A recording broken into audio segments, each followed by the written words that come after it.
I think it's perfectly fine for young athletes to go outside and exercise in the snow, particularly here in the Midwest. We have 3 or 4 winters, or 3 or 4 months during winter, where it's going to be cold and conditions may not be, it's not going to be like June and July. I think young athletes have to take a few things into consideration as they go out to exercise in the cold.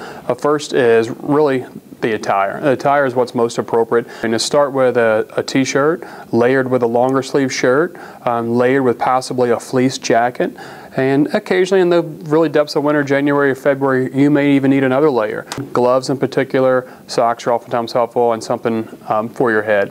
As they begin to go out and exercise, their aerobic impact starts to increase, their heart rate increases, their body starts to heat, you actually sweat, and that's actually going to increase perspiration and actually increase your body temperature. So you're going to oftentimes get out, start being active, and want to remove some clothing or have some clothing that's breathable.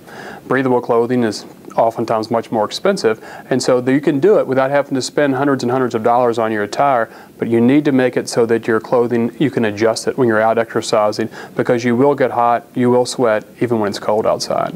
It's never too cold to work outside as long as you're appropriately dressed, and so I think any temperature really above, I think most of us would not feel really comfortable exercising once it gets beneath a kind of a freezing condition. Could you still do it? Yes, but you're probably going to decrease your exposure to the outdoor elements, and you're probably also going to have to increase the amount of clothing that you have on, where it starts to become a little counterproductive.